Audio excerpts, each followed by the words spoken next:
رابعہ بصری رحمت اللہ علیہ کو دنیا سے گئے ہوئے 1200 سال ہو چکے ہیں، لیکن ان کا نام آج بھی زندہ ہے، رابعہ بصری۔ گلگت کی عورتوں کو بھی پتہ ہے رابعہ بصری کوئی بڑی اعلیٰ درجے کی خاتون تھی، پنجاب کی عورت کو بھی پتہ ہے، عرب کی عجم کی عورتوں کو پتہ ہے رابعہ بصری نہ کوئی شہزادی تھی، نہ کوئی ملکہ تھی، نہ کوئی وہ خوبصورت تھی، نہ کوئی خاندانی تھی، بلکہ عورت ہونے کے لحاظ سے ہر عیب اس میں تھا۔ خاندان اچھا ہونا چاہیے تو وہ غلام تھیں، باندی تھی، شکل اچھی ہونی چاہیے تو وہ بدصورت تھیں، کالی تھی۔ پھر چلو شکل بے کیسی ہو، خاندان کیسا، اولاد کے قابل تو ہو، رابعہ بصری اولاد کے قابل بھی نہیں تھی، بانج اس کو کہتے ہیں، جو عورت اولاد کے قابل نہ ہو اس کو اردو میں بانج کہتے ہیں، عربی میں عقیم کہتے ہیں، آپ کی زبان میں بھی کچھ کہتے ہوں گے، ہیں؟ شونی تھی۔ تو اب بتاؤ عورت ہونے کے لحاظ سے کوئی چیز ہے؟ شکل، پہلا تاثر شکل کالی، دوسرا تاثر خاندان غلام، تیسرا تاثر اولاد کے قابل نہیں، بانج ہے، شونی ہے۔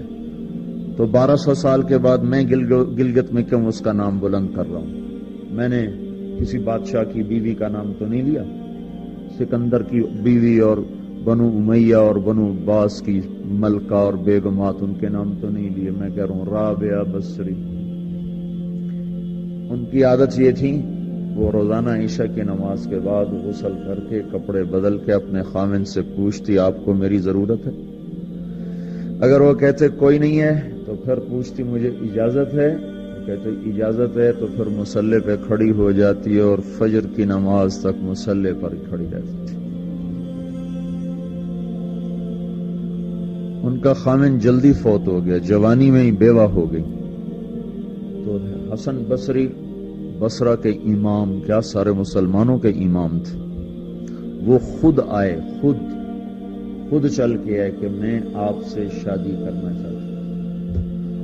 وہ کوئی شادی کا شوق نہیں تھا ان کو، وہ تو اولاد کے قابل نہیں، شکل صرف ان کی نیکی اور ان کا جو اللہ سے تعلق تھا، ان کو یہ لالچ ہوا کہ یہ میری بیوی ہو جائے تو اس کی توفیل شاید میری بخشش ہو جائے۔ تو ان کے پاس آئے، کہنے لگے رابعہ میں آپ سے شادی کرنا چاہتا ہوں، خود پیغام لے کر آئے۔ تو انہوں نے فرمایا میری 4 باتوں کا جواب دے دو تو میں شادی کر لیتا ہوں۔ کہنے لگے کیا؟ کہ یہ بتاؤ میں جنتی ہوں کہ دوزخی ہوں؟ کہنے لگے یہ تو میں کچھ نہیں کہہ سکتا۔ اچھا یہ بتاؤ جب اللہ تعالیٰ قیامت میں اعمال نامے اڑائے گا، کسی کے سیدھے ہاتھ میں آئے گا، کسی کو الٹے ہاتھ میں آئے گا، میرے سیدھے ہاتھ میں آئے گا کہ الٹے ہاتھ میں آئے گا؟ کہنے لگے یہ بھی کچھ نہیں بتا سکتا۔ کہنے لگے اچھا یہ بتاؤ جب اللہ نیکیوں کو تولے گا، کسی کی نیکیاں بڑھ جائیں گی، کسی کے گناہ بڑھ جائیں گے، میرے گناہ زیادہ ہوں گے نیکیاں زیادہ ہوں گی؟ کہ یہ بھی نہیں بتا سکتا۔ کہ اچھا یہ بتاؤ جب لوگ پل صراط سے گزریں گے، کوئی پار نکل جائیں گے، کوئی نیچے گر جائیں گے، تو میں پار نکلوں گی کہ دوزخ میں گروں گی؟ کہنے لگے یہ بھی میں نہیں بتا سکتا۔ تو پھر فرمایا اچھا جاؤ مجھے تیاری کرنے دو، مجھے ان 4 باتوں کی تیاری کرنی ہے، میرے پاس شادی کے لیے وقت کوئی نہیں ہے۔ ایک دن اٹھی،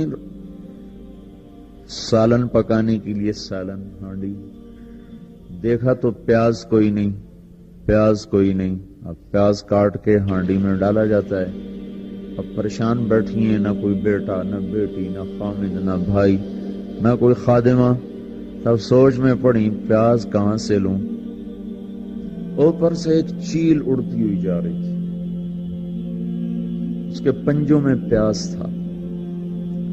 جب وہ اوپر آئی ہے تو اس کے پنجے چھوٹے اور پیاز سیدھا رابعہ بصری کی گود میں آ کے گرا۔ جو ہم سے دوستی لگاتے ہیں ہم پرندوں کو ان کا خدمت گزار بنا دیتے ہیں، ہاں جو اللہ سے دوستی لگا لیتے ہیں اللہ دنیا ان کے لیے مسخر کر دیتا، اللہ دنیا ان کے پاؤں میں ڈال دیتا۔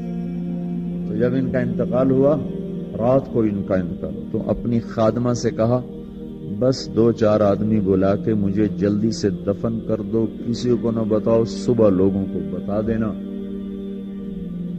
اور مجھے کفن دینا میری اس چادر میں جس میں میں تہجد پڑھا کرتی تھی۔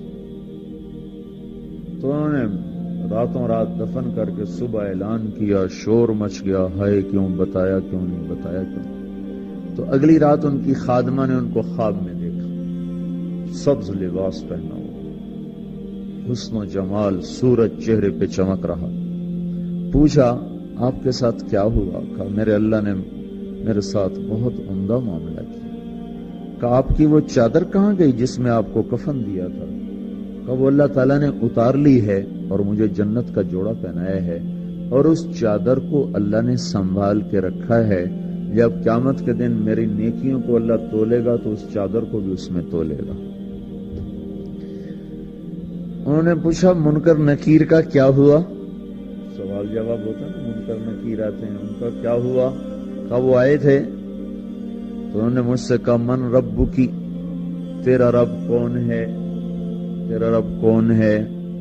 تو میں نے منکر نکیر سے کہا جس اللہ کو 40 سال نہیں بھلایا اس کو 4 ہاتھ زمین کے نیچے آ کر میں بھول جاؤں گی۔ یہ نہیں کہا ربی اللہ ہے، بلکہ ان کو یوں کہا کہ جس رب کو 40 سال میں نہ بھلا سکی اس کو 4 ہاتھ زمین کے نیچے آ کر میں بھول جاؤں گی۔ تو منکر نکیر نے کہا اب اس کا آگے کیا حساب لینا، چلو بھائی واپس چلو، چلو بھائی واپس چلو۔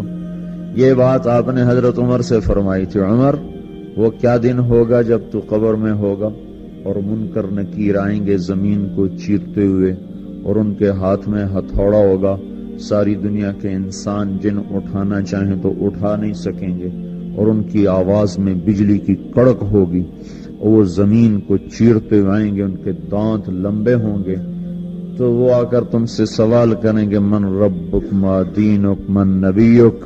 تو حضرت عمر کہنے لگے یا رسول اللہ میرے ہوش ٹھیک ہوں گے، جیسے میں اب بیٹھا ہوں میں ایسے ہوں گا؟ تو ہمارے نبی نے فرمایا ہاں تو ایسے ہی ہوگا جیسے تو اب بیٹھا ہوا ہے۔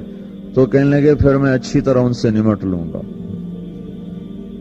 تو جبریل آئے، کہنے لگے یا رسول اللہ ہم دیکھ رہے ہیں آگے کہ عمر کو جب قبر میں ڈالا جائے گا اور آ کر منکر نکیر ان سے سوال کریں کہ مر ربک، تو یہ کہیں گے ربی اللہ فمن ربکما، میرا رب تو اللہ ہے، تم بتاؤ تمہارا رب کون ہے؟